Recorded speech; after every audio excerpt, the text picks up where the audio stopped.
seja muito bem-vindo ao Conversa Diária, aqui no nosso bate-papo leve, descontraído e cheio de histórias boas para contar. Hoje nós vamos conversar com um empresário que também é apaixonado por viação. Isso mesmo, é Luiz Antônio. Nós vamos bater um papo, que ele é mais conhecido como Zizo Sola. Seja muito bem-vindo ao Conversa Diária, Zizo. Muito obrigada por aceitar o nosso convite e compartilhar um pouco da sua paixão na questão da aviação, inclusive. Mara, obrigado, eu que agradeço o convite. Eu fico muito contente de participar do Conversa Diária e para mim estar aqui é uma imensa satisfação. Perfeito. Olha, até para a gente conhecer um pouquinho sobre você, sobre sua história, né? Essa paixão por aviação que trouxe, inclusive, para Bauru. Queria conhecer um pouco mais, entender quem que é o menino, né? Luiz Antônio, quem que é o homem e depois o empresário. Como que surge a sua paixão pela parte da aviação? O menino sempre foi o Zizo, né? Esse é um berço é um apelido de berço, né? E tudo começou me aproximar da aviação, foi com meu pai e com meu tio. Meu pai e meu tio tentaram um momento da vida, em torno de, acho que em 1975, eles praticaram aeromodelismo, tentaram ser aeromodelistas, né? E eu tenho várias fotos, assim, 4, 5, 6 anos, assim, do lado de aeromodelo. E é um negócio que chamava muita atenção, pois cada vez que eles iam para o campo de aeromodelismo, eles quebravam um avião e à noite a gente ficava construindo o avião. É o que todo aeromodelista passa aí, né? Principalmente naquela época. E depois, na fase de adolescente, eu me dediquei muito ao aeromodelismo, né? Na época, a importação não era permitida. Então, algumas pessoas, alguns parentes, alguns amigos traziam algumas revistas de fora sobre o assunto aeromodelismo e nós acabávamos, assim, tentando copiar e fabricar alguns modelos que a gente via somente foto. E os aeromodelos foram crescendo, cada dia fazendo um aeromodelo maior, um desafio diferente, um anfíbio, um avião mais rápido, e assim foi indo. E quando chegou em 2000, o avião já estava bem grande, e minha filha estava a caminho, então eu falei, puxa vida, agora eu preciso arrumar alguma coisa para ficar mais em casa, né? A mudança da vida, né? Solteiro para um pai de família. E eu resolvi construir um avião de 2 lugares, da qual um senhor em Bauru, Paulo Molan, já havia construído, e adquiri uma planta e comecei a construir essa aeronave de 2 lugares, né? Durante a construção, eu fui trombando com diversas situações, né? Na época, estava havendo uma mudança de avião de madeira, avião de tubo de aço entelado, para aviões de compósito, né? Então, durante aquela construção, eu percebi que aquele avião era muito arcaico, né? Um avião de madeira com fibra. Poxa! Aí um professor da UFMG de Minas Gerais lançou um projeto que chamava CB10, Cláudio Barros, falecido já um grande homem, me ensinou muita coisa, tirou muita dúvida minha, assim, eu ligava para ele no meio da noite, ele me atendia, pô, Zizo, não sei o quê, né? Cheguei a passar dúvidas até por fax para ele, né? É tanto tempo que faz. A sua formação, só fazendo parênteses, é na área de engenharia civil? Eu sou engenheiro civil. Perfeito. Né? E aí eu comecei a construir, vendi aquele kit de aeronave que eu estava construindo, o KR2, e comecei a me dedicar a um avião que chamava CB10, nacional, um projeto nacional do professor Cláudio Barros, como eu disse. Mas era uma construção muito difícil, judiava muito. Você fazia a estrutura do avião em madeira, depois você tinha que colocar uma espuma para modelar, uma construção muito difícil. E isso me chamou a atenção, eu falei, poxa vida, por isso que existem muito poucos construtores, o processo é muito complicado. E eu resolvi simplificar. E para isso eu falei, não, vou inverter o processo dele. Vou construir uma casca, em vez de fazer uma estrutura e revestir, eu vou fazer o contrário. Eu vou fazer uma casca já pronta e colocar a estrutura, eu vou ganhar aí uns 50% de facilidade, né? E comecei a desenvolver isso. Só que sempre com muita dificuldade, sempre de forma caseira. Meu cunhado me emprestou um galpão ali na Cesta Básica Confiança, me arrumou uma área de 400 metros, e sempre, né, trabalhando muito de sábado à noite, de noite.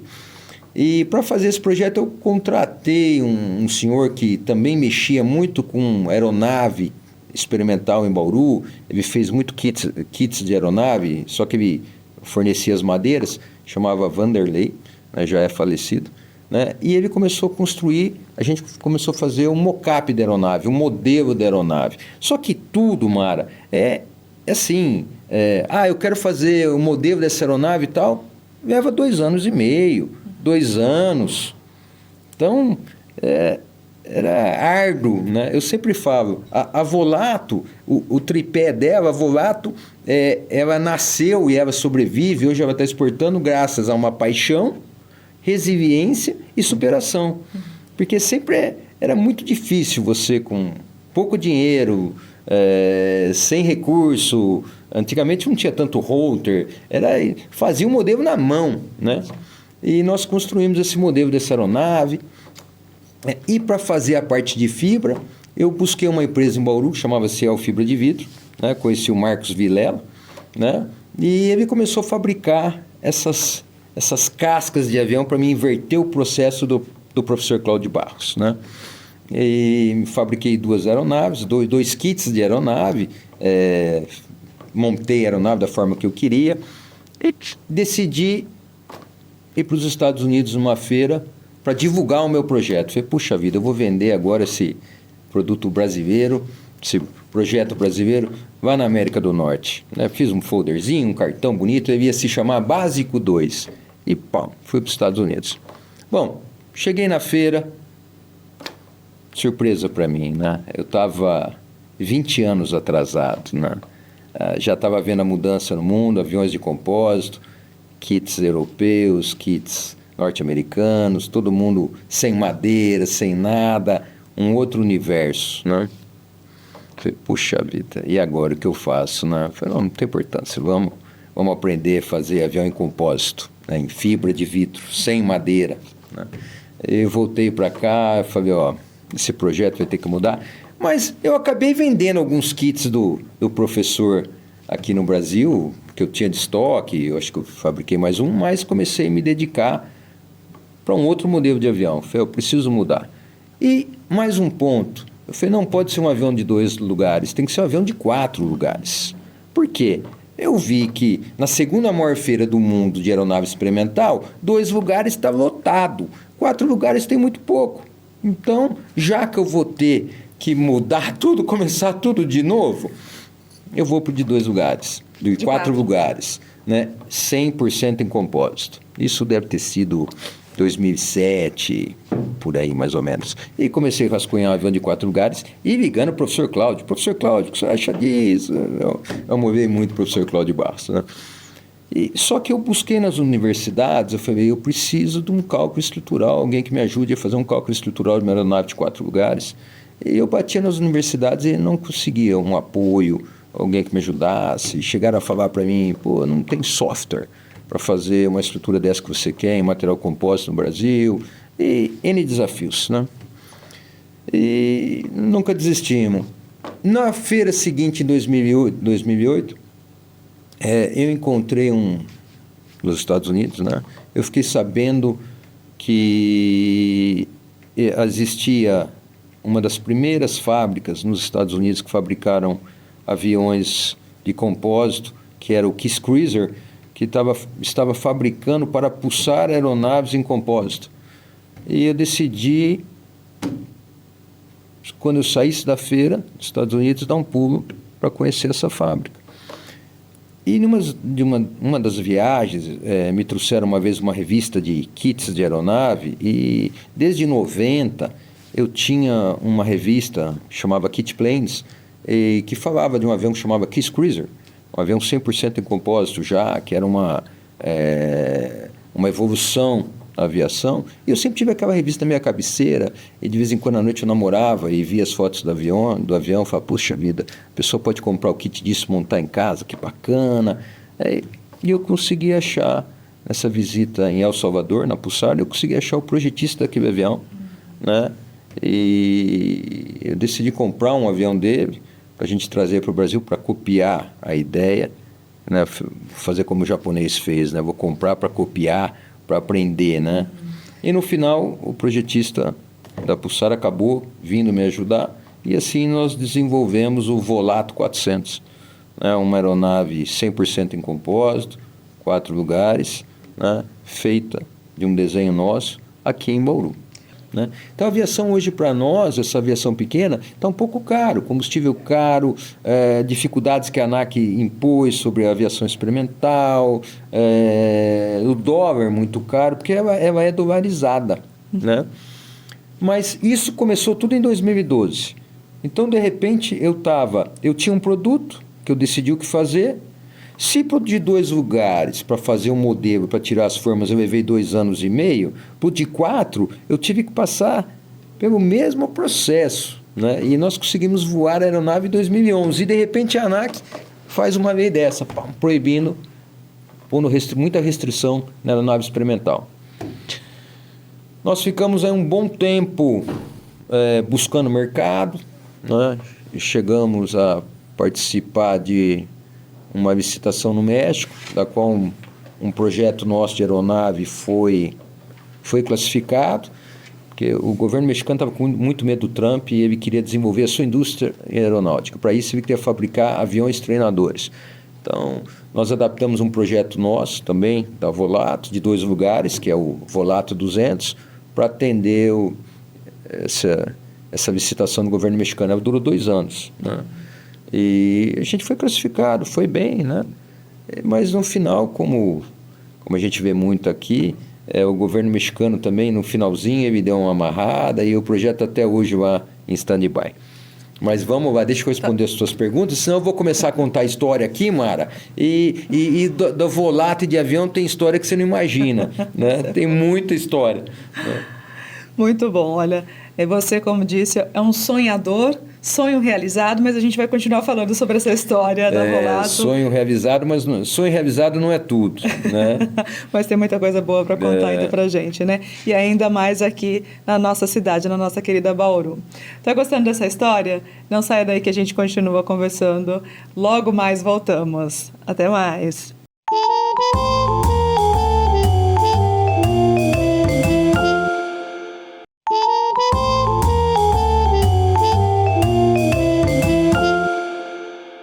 Voltamos com Conversa Diária, conversando com o empresário Zizo Sola. Ele é um apaixonado por aviões, né? Ele está contando aqui para a gente um pouco sobre a sua história e todo esse processo.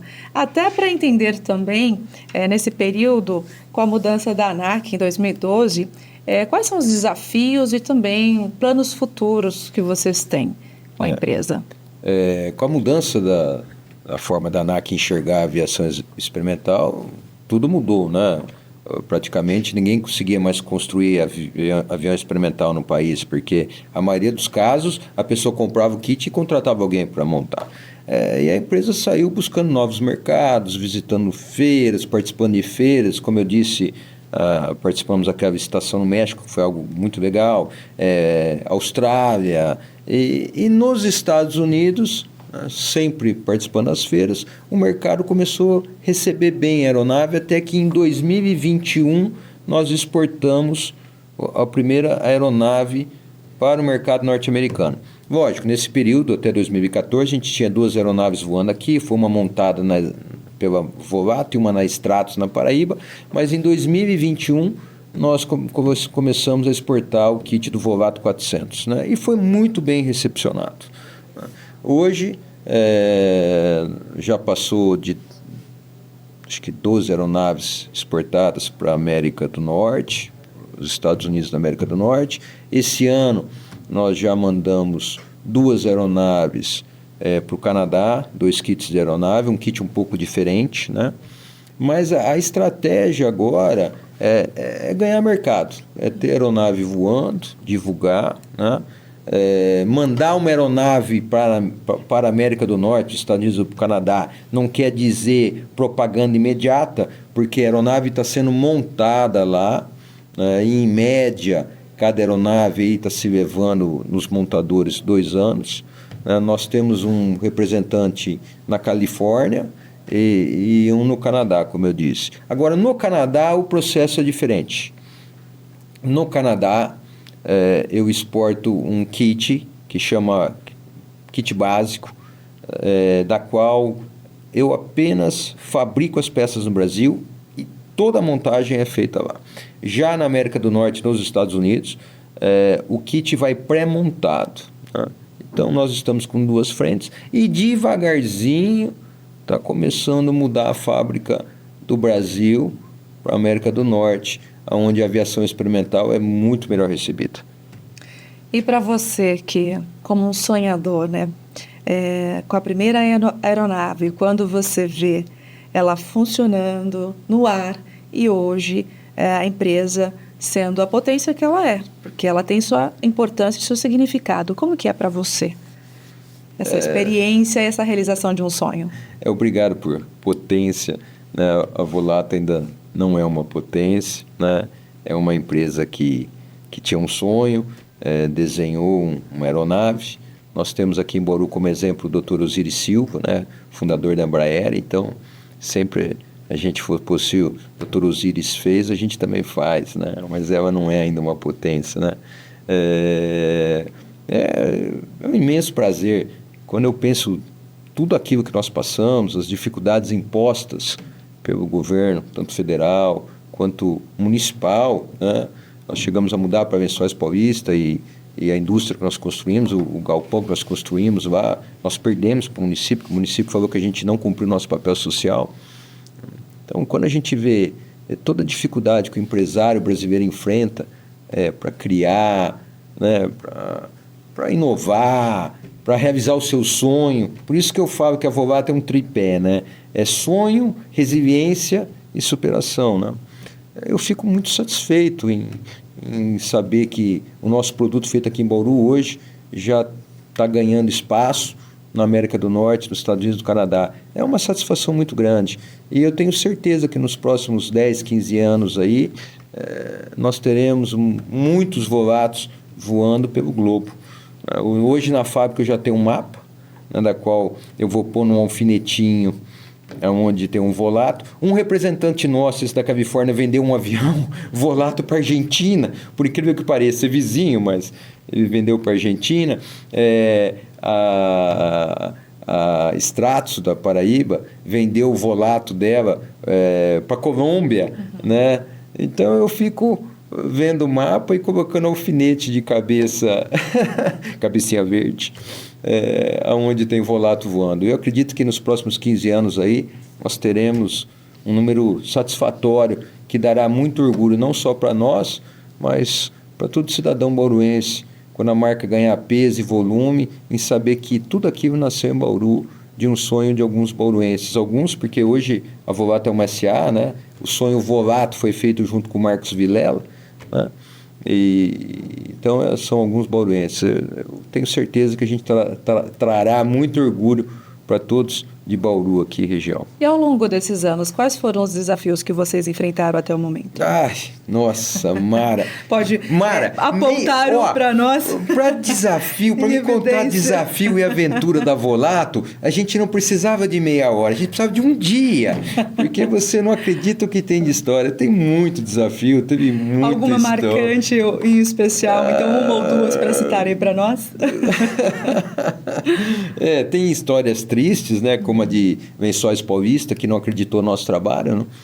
Nunca o prefeito Prato, nunca nem mesmo foi lá ver o que a gente fabricava, o que a gente fazia, né? E como eu disse para você, o avião não é um negócio simples, né? Que nem uma camisa, é algo muito demorado, muito suado, ainda mais você tirar um avião do papel, né?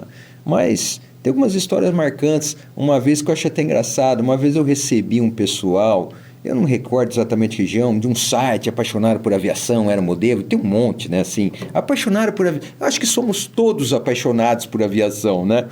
E eles pediram para fazer um voo, que eles viriam do norte para cá, e eu falei, não, estou à disposição, vamos fazer esse voo.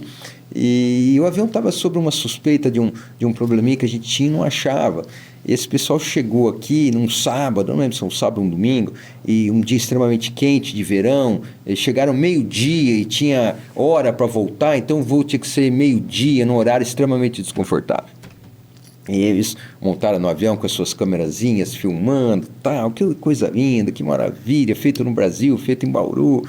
E quando a gente estava em cima de Pederneiras, eu estava em cima do aeródromo de Pederneiras, eu estava fazendo 360 ali, o avião deu uma pane e apagou o motor, faltou combustível, né? Mas ele tinha uma boa redundância e tal, eu recuperei o motor com outro tanque e tal.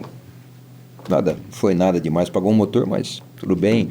Mas eles levaram um susto tão grande. Estava dentro do previsível, para mim, mas não para eles, né? Aí, toda aquela festa acabou instantaneamente, assim, todo mundo ficou quietinho, e a única coisa que falaram para mim, Bauru está muito longe, comandante. Eu falei, não, já nós estamos pousando. O avião nem parou, não tinha mais ninguém dentro do avião, e nunca mais eu tive notícias deles. Levaram um baita de um susto, né? O que, a gente que testou muito avião, que voava todo dia, aquela aeronave quase, para nós foi mais um simples episódio, mas para eles, quando o motor calou e ficou quietinho... Então, eu sempre lembro essa história com muito carinho, foi uma situação triste, né? Que eu assustei eles, mas para mim sempre, eu não consigo esquecer. História para contar, né? E realmente tem muitas uma boa outras, história. E tem muitas outras. E uma outra, assim, emocionante também que você compartilhe conosco. Eu acho que uma história que me marcou muito foi o primeiro piloto que voou a nossa aeronave Volato 400, o instrutor Oswaldo. Eu não consigo me recordar o nome, sobrenome dele, né? Ele foi meu instrutor de voo. Eu sempre voei aviões menores. Eu venho da aviação ultraleve, né? Ultraleve mesmo, de paninha, de vaninha, coisa leve. E quando eu comecei a construir o Volato 400, eu precisava mudar a minha carteira para avião experimental, para aeronaves com peso maior, né? De 4 lugares. E para isso eu fui fazer o curso no Aeroclube de Bauru, né? E tive o prazer de fazer o curso aqui com o Chico, com a Dilson. O Chico já não está mais aqui, fica a minha homenagem para o professor Chico, um professor maravilhoso que Bauru tinha. Eu tive o prazer de ter aula com ele. E um dos instrutores de voo, eu consegui convencê-lo a voar o meu protótipo. Porque eu falei, poxa vida, eu sou um piloto muito novo, né? Porque a gente tem que respeitar, a aviação é respeito. A aviação é algo muito seguro, mas a aviação é baseada em respeito. Você tem que respeitar a máquina, respeitar o clima, respeito, né?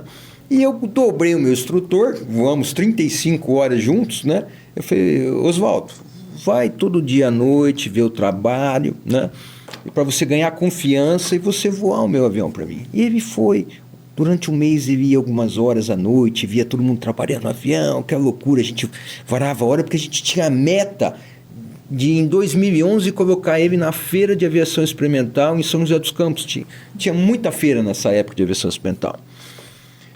Fomos para o aeroporto de Arealva, que era muito mais seguro, as cabeceiras limpas, sem cidades, né? E trabalhamos sábado o dia inteiro, o avião dava pane, entramos à noite adentro, domingo trabalhamos o dia inteiro. 3 horas da tarde eu liberei o Oswaldo, comandante Oswaldo, para correr pista. E eu fiquei com o rádio na mão. Oswaldo, faz pequenos voos. Então o Oswaldo corria a pista e voava um pouquinho. E ele perdeu a paciência e decolou. Eu, não, Oswaldo, não é para decolar ainda, Oswaldo. Oswaldo foi embora com o avião. Voou meia hora, tal. E quando ele pousou, ele parou a aeronave longe, distante de nós, e abriu a porta, desceu, encostou a cabeça no capô do motor e ficou com a mão na cabeça. Eu falei, poxa, o que aconteceu com o Oswaldo? Será que algum vazamento de gás dentro da cabine, alguma coisa? Eu fiquei preocupado, né? E ele tinha colocado um tercinho assim no apoio de mão. Aí eu fui correndo lá, porque eu fiquei preocupado com ele, ele encostou no capô e não... né? E quando eu falei, Oswaldo, o que aconteceu quando eu cheguei, né? Oswaldo, ele olhou para mim todo chorando, chorava, que nem uma criança, assim. Eu falei, mas você está chorando? O que foi? O que aconteceu? Eu falei, não, estou emocionado, eu estou muito feliz, todo esse trabalho de vocês aqui, ficamos até tarde da noite, estava um frio, Mara, um frio. E aquela emoção, aquilo lá contaminou ele. Então eu percebi nesse momento, porque eu gosto de contar essa história, que esse sonho, a Volato, não é apenas um sonho meu, ou um dos sócios, fundador. Não é só apenas um sonho meu, ou dos fundadores, como Marcos Vilela também. É um sonho que contamina as pessoas.